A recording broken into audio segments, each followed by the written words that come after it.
Bonjour à vous, bienvenue dans cette vidéo. Purée, il faut vraiment que je travaille un petit peu le format YouTube. Je fais très très peu d'efforts, je suis vraiment navrée pour ça. Une seule prise, mon casque, mon micro et j'ai pas de script. Bon, alors aujourd'hui, on va s'intéresser à une question qui m'a été posée plusieurs fois. Quelles sont les questions qui reviennent souvent au concours d'entrée des beaux-arts au moment de l'oral? Alors, ce qu'on va faire dans cette vidéo, c'est que je vais te donner déjà des outils pour te préparer en solo. Et à mesure que je vais avancer dans mon explication, je vais te parler des différentes questions que posent les membres du jury au moment du concours d'entrée des beaux-arts. Alors, si tu n'as pas intégré une classe préparatoire cette année, si tu n'as pas les moyens de prendre un atelier de préparation avec moi, eh ben c'est pas grave, parce qu'il existe des façons de te préparer en autonomie. Tu vas convoquer autour de toi tes amis, tes proches, de la famille, des gens avec qui tu te sens à minima à l'aise. Et tu vas leur proposer, franchement, vous pouvez faire ça sur une soirée, un pique-nique, un goûter, que sais-je, un repas. C'est vraiment un moment détente, tu vas voir ça. Tu vas leur proposer de faire du théâtre. Non, mais vraiment, de faire une espèce d'improvisation. Et tu leur dis, ok, j'ai vraiment besoin qu'on fasse ce jeu de rôle tous ensemble. Vous êtes les membres du jury. Alors, s'ils veulent, ils peuvent s'imaginer un persona, parce qu'en fait, les profs des beaux-arts, les membres de ton jury, ce sont des artistes qui sont reconnus sur la scène nationale et internationale. C'est ce qui les qualifie d'ailleurs pour être tes futurs enseignants, enseignantes. Donc, tu peux demander à ton entourage, ok, vous choisissez un personnage, c'est quoi votre type d'art, où est-ce que vous exposez, vraiment qui se fasse un personnage, mais le plus délirant, le mieux c'est. Voilà, on va vraiment aller taper dans le cliché. Et pourquoi? Parce qu'en fait, tu vas leur demander de te poser des questions. Donc tu vas leur présenter, par exemple, tu peux faire un sujet par un sujet. Tu prends une de tes productions, tu dis, ben voilà, je vais vous en parler un petit peu. Donc en fait, j'ai créé ça pour telle raison, à tel moment, parce que là. Et les membres du jury ne t'auront pas dit, les membres du jury fictif, ils ne t'auront pas dit s'ils sont les gentils ou les méchants. Voilà, parce que ils peuvent aussi avoir l'intention de te nuire ou l'intention, au contraire, d'être dans la bienveillance avec toi. Tu peux même les laisser se concerter entre elles en mode, vous me dites qui, enfin, vous en parlez entre vous, vous me dites pas good cop, bad cop, je vous laisse gérer ça.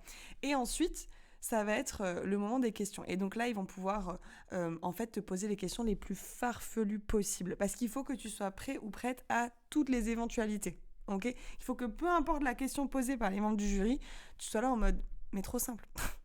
Je connais tellement bien mon taf. Vous croyez que vous allez pouvoir me mettre en galère? Que nenni. Alors, petit disclaimer, les membres du jury, leur but, c'est pas de te mettre dans la panade. Ok? Oui, bien sûr, il y en a qui vont avoir un petit peu d'ego, parce que les humains sont tous comme ça, que même quand on passe des entretiens d'embauche dans la vie professionnelle, des fois on se retrouve face à des gens, on se dit, bah purée, t'es vraiment un con. Il y a de tout, ok? Mais n'y va pas en te disant, les profs, c'est l'ennemi. C'est pas vrai, c'est juste des gens qui ont besoin de sélectionner un nombre d'élèves en fonction d'un nombre de places.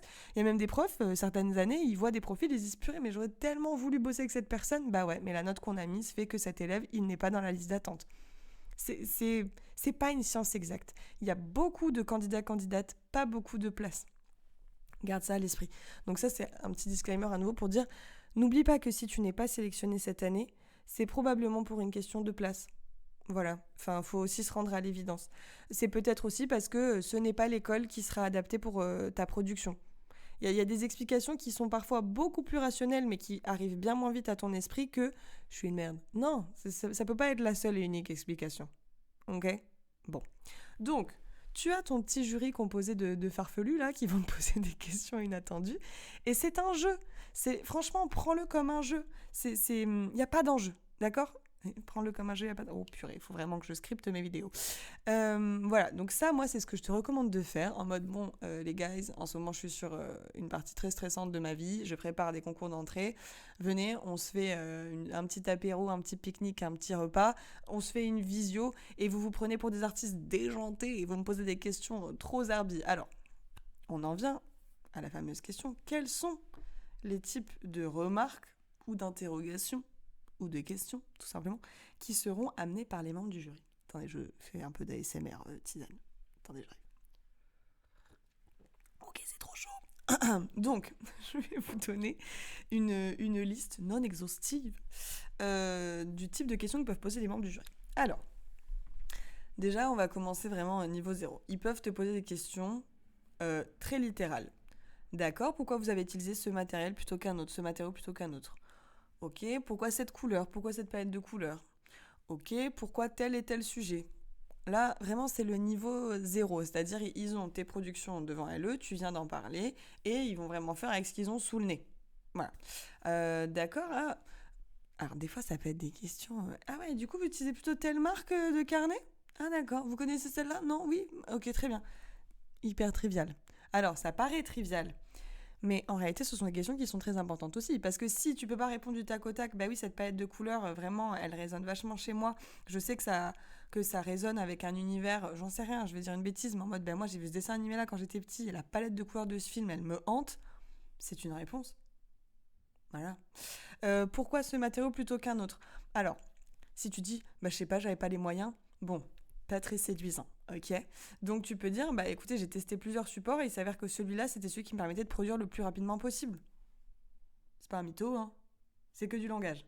Mais d'ailleurs, c'est ça l'oral, c'est que du langage, c'est que de la dialectique. Alors oui, il y a tes projets sous leurs yeux, mais c'est le langage qui va vraiment faire la différence. Si tu dis, ben ouais, non, ben, j'ai fait ça, mais je sais pas trop parce que ben, c'est ce que j'avais sous la main. Ou si tu dis, bah en fait j'ai fait ça parce que vraiment ça me plaisait, que je trouvais que ça rendait bien. Et c'est vrai que j'avais ça dans mon atelier et au final, ben je trouve que ça rend bien parce que ça envoie bien le message que je voulais.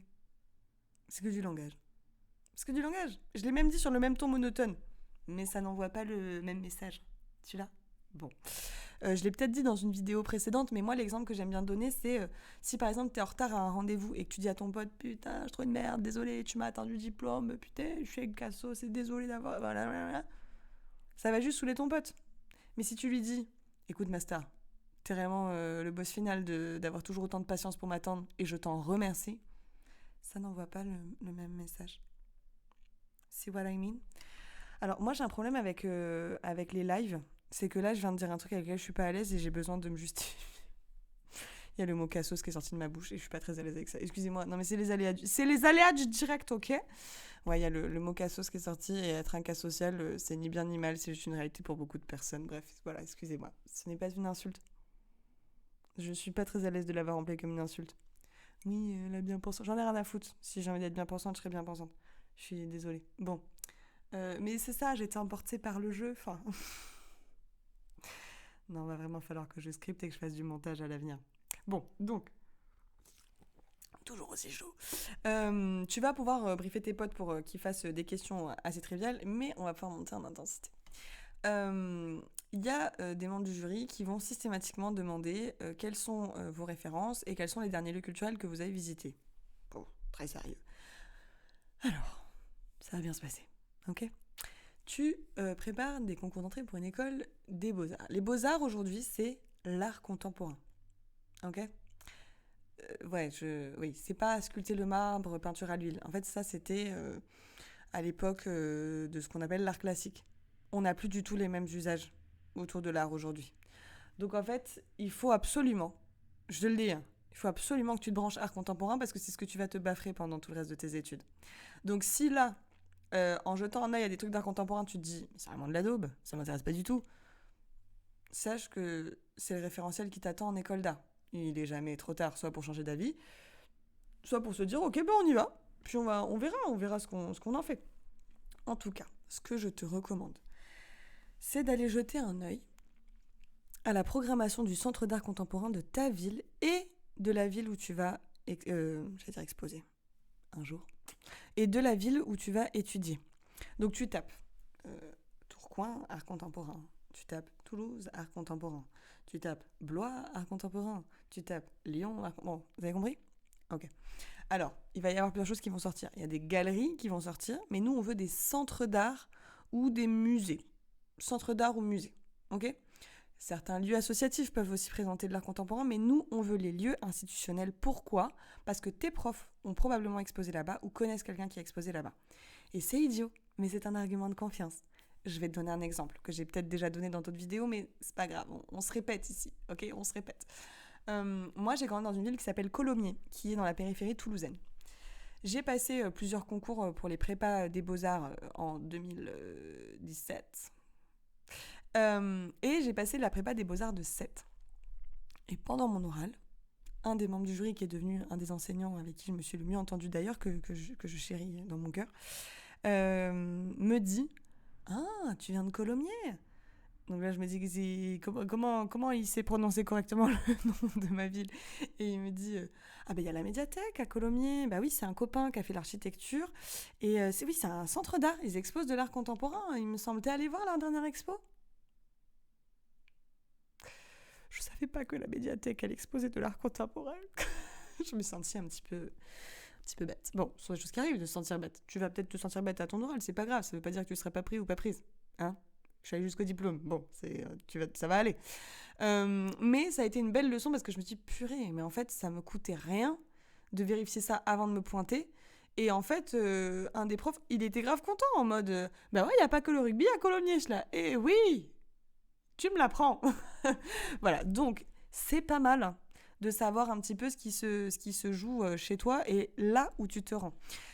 Pourquoi ? Parce qu'ils ont besoin de s'assurer que tu as déjà des habitudes autour de la consommation d'art contemporain. Alors si à ce stade tu n'as jamais vu d'expo d'art contemporain, je te rassure, moi j'en avais jamais vu jusqu'à rentrer en école d'art. Voilà. Donc c'est pas grave, ok ? Ça s'apprend. On n'a pas tous et toutes grandi dans le foyer d'un ou d'une artiste, d'un ou d'une travailleuse de l'art. C'est pas grave, ok ? Bon. Mais il n'est jamais trop tard.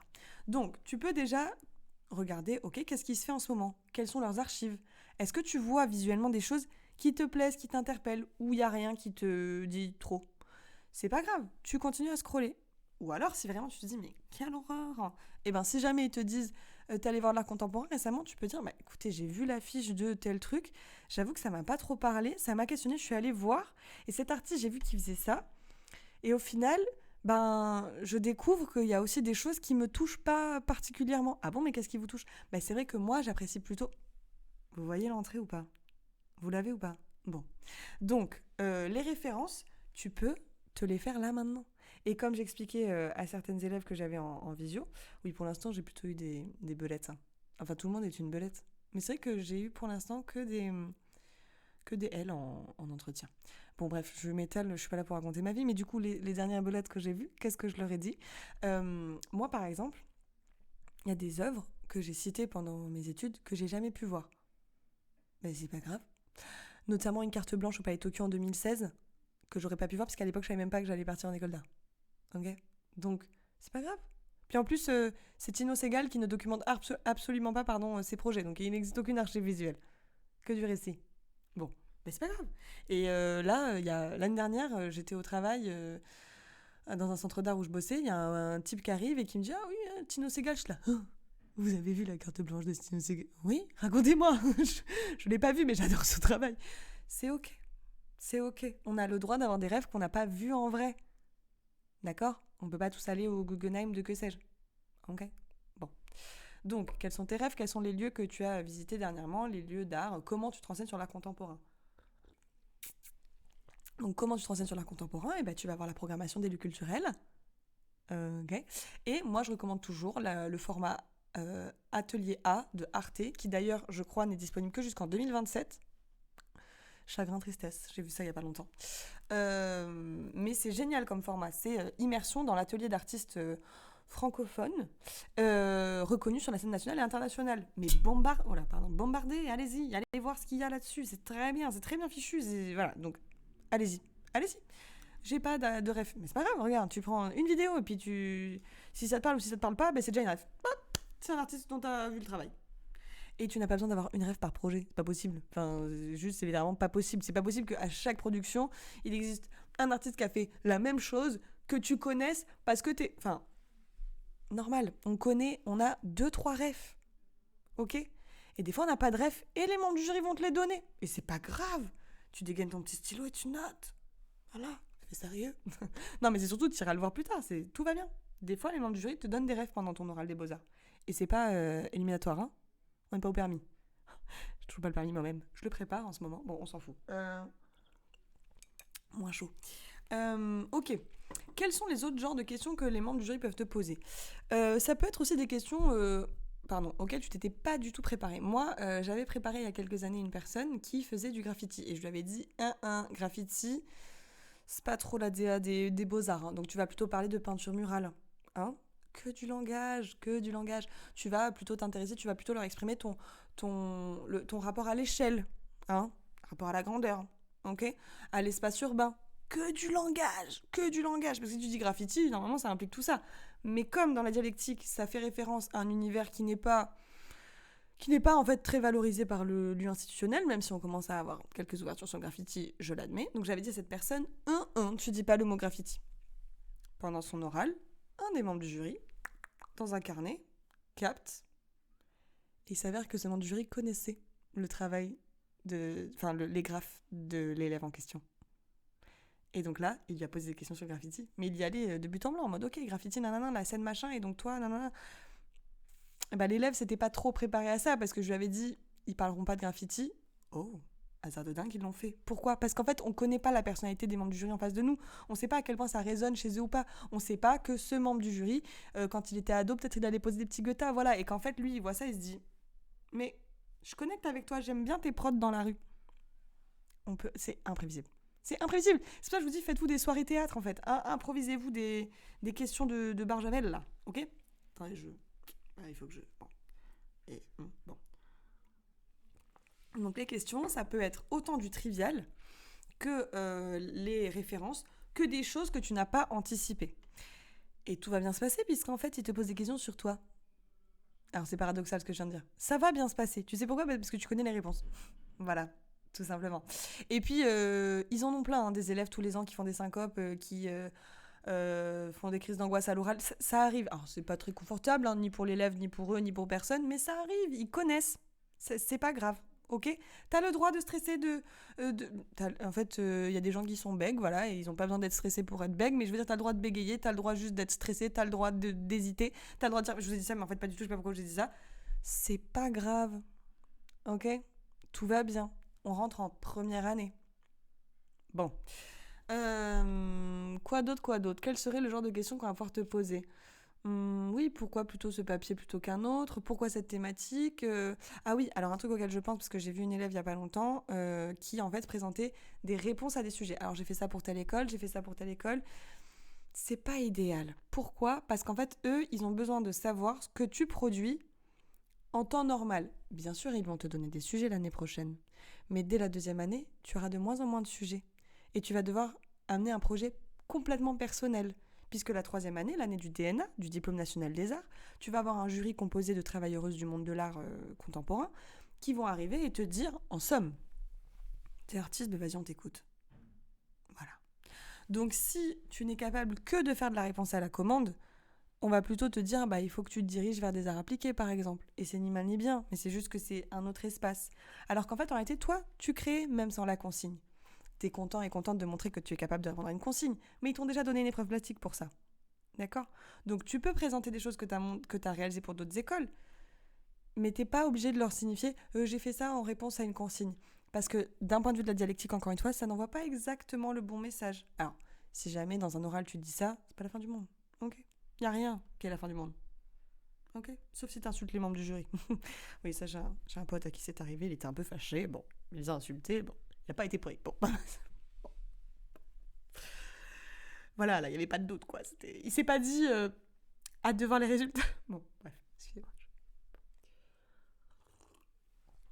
Voilà, donc en fait, l'objectif, c'est juste de pas insulter les membres du jury. C'est bon ? Ah non, il me faut vraiment un script, c'est pas possible. Combien de temps que je parle ? 18 minutes ?